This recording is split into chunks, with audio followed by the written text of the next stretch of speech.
Salut tout le monde, très urgent et très grave. Voici l'une des plus grandes usines du Mali qui vient d'être brûlée par les terreaux. Une usine qui emploie plus de 10 500 travailleurs saisonniers et 740 travailleurs permanents. En tout, ça va 11 000 employés. Voici l'image que je vais vous montrer tout de suite. Les terreaux viennent de brûler l'une des plus grandes usines du Mali. Écoutons, regardons. Voici l'usine. Voici l'usine. L'usine Soukana.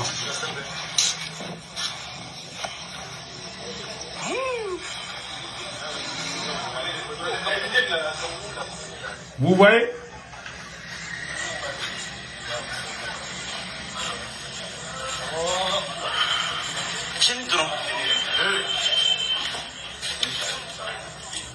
Voilà, vous voyez les feux.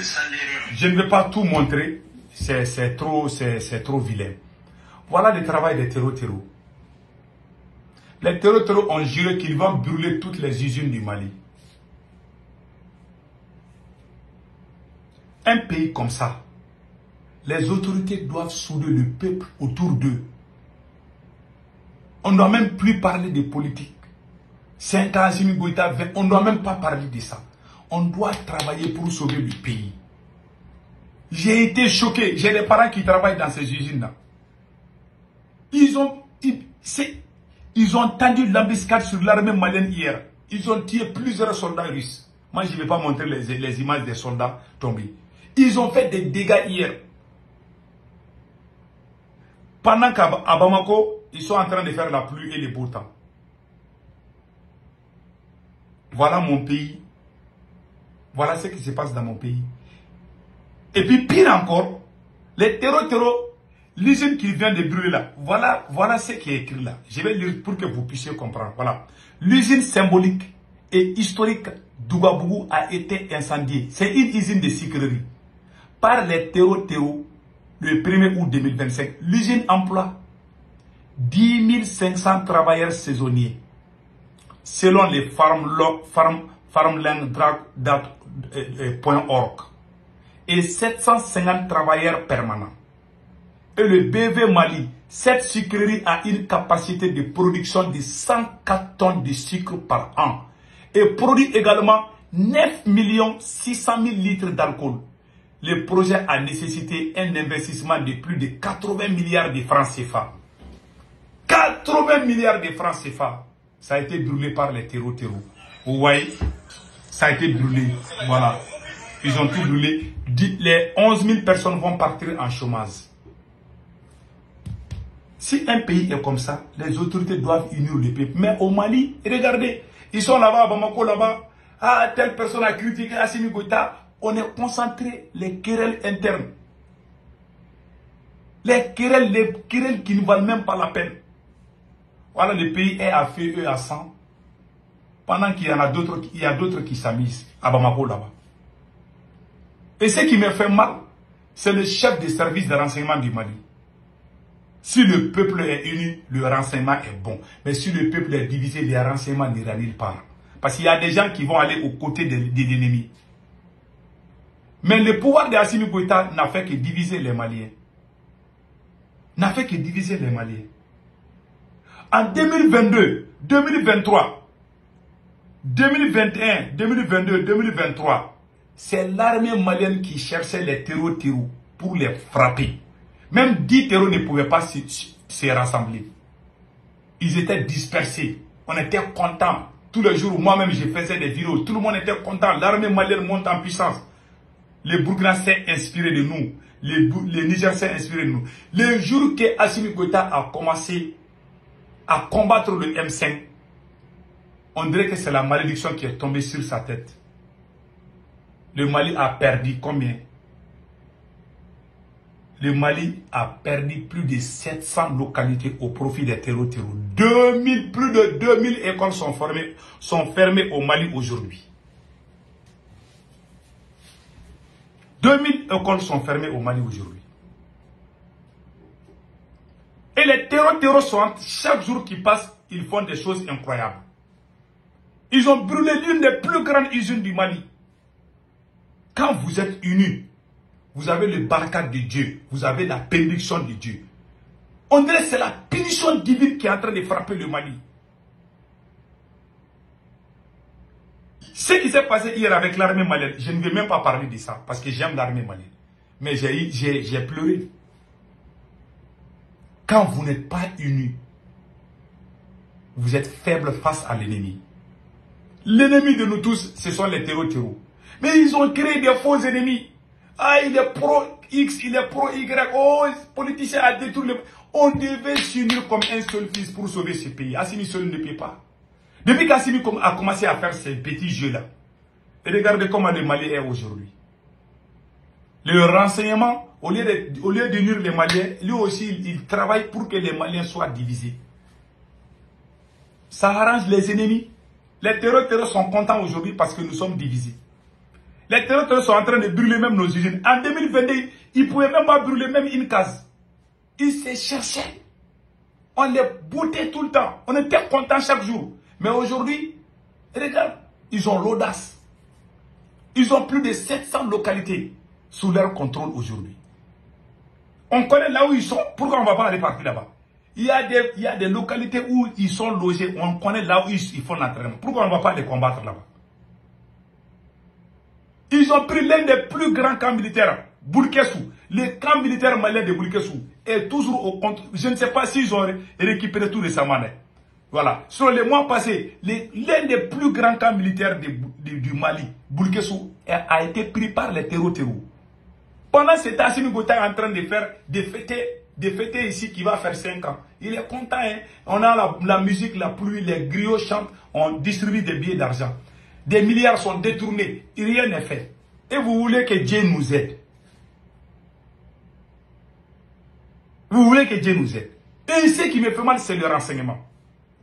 Le chef de service de renseignement, Modibo Kone, il est le plus nul. Il est le plus nul que j'ai jamais vu dans ma vie. Modibo Kone, ce gars-là, le chef de service de renseignement, c'est le plus nul. C'est un illettré.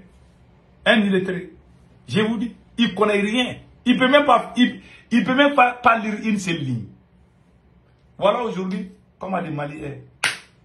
Et pire encore, quand vous regardez, ce n'est pas encore fini. Hein. Et regardez la route de Ségou aussi. Et regardez comment la route de Ségou est aujourd'hui. Ça c'est la route de Ségou.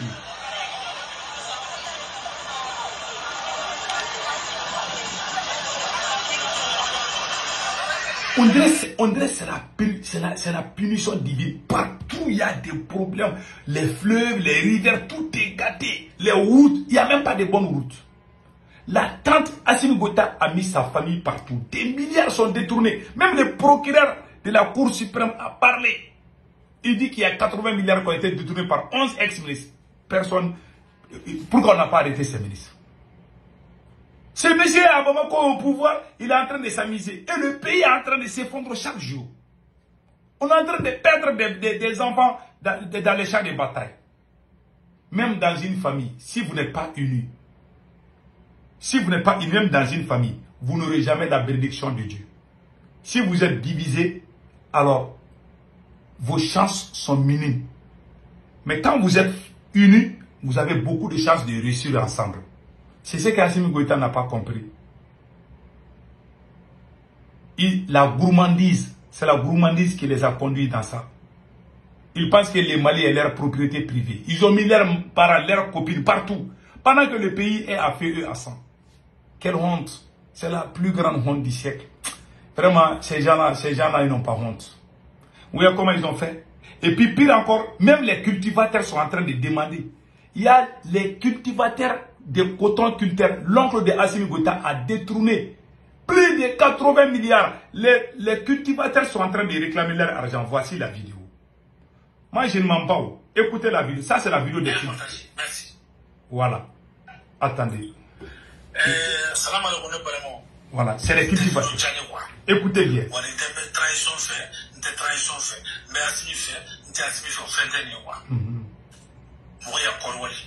Voilà. Depuis la Sénégal, on a coulé là. On a tout côté. On a couru, on a dit, Voilà. Voilà. Ils ont vendu, ils ont cultivé leur coton l'année passée. Jusqu'à présent, ils n'ont rien reçu du gouvernement. Ils ont vendu, le gouvernement a vendu les cotons. Ils ont bouffé l'argent. Ils n'ont pas donné. Les cultivateurs sont en train de crier partout. Écoutons-les. Voilà. Il dit, je suis au Mali ici. Allez-y, envoyez cette vidéo à Assimi Goïta, que nous, les cultivateurs, on veut notre argent. La maîtresse d'Assimi Goïta est en train de distribuer des billets d'argent aux griots ou aux rappeurs, mais dit n'importe quoi dans ces pays. Voilà les cultivateurs qui crient pour leur argent. Et vous voulez qu'on applaudisse ces présidents. Ça, c'est un panafricain. Mais il faut être idiot pour dire que c'est messieurs, sauf celui qui ne le connaît pas. Mais écoutons. Voilà. C'est très simple. C'est la fête là. Mais le corps est là. Aïe, tu vas me sur le côté. Mais aïe, on a corps à voilà. Est-ce que vous avez une complication pour voilà. Il dit, si vous ne voulez pas nous payer pour nos cotons, ramenez nos cotons. Nous-mêmes, on va traverser la frontière pour aller vendre ça ailleurs. Si vous refusez de nous donner, ça veut dire que vous avez vendu, vous avez bouffé notre argent. Il s'adresse à Assimi Goïta. Il s'adresse comme ça au président. Les gens non plus, quand tu es faux là, tu ne peux pas effrayer, même les moustiques, tu ne peux pas effrayer. Toi, tu veux que les gens aient peur de toi, alors que tu es fou. Voilà des gens qui se lèvent dans les brousses pour dire au président, hey, on veut notre argent. Il dit, envoyez ça à Assimi Goïta. Écoutons les restes. Est-ce qu'il y a des complications pour eux? C'est là où il y a aussi, où Barak est à Cormisé, où vous corroborez le nom de Bissau. Maintenant, nous voyons corroborer. Où est-ce qu'on corrobore? Nous corroborons mon aïe, nous corroborons. Pégui au Kipitala. Nous devons attaquer la pêche, nous devons pêcher les guinées. Nous devons frontière de la France parce que corroborer c'est le portique là.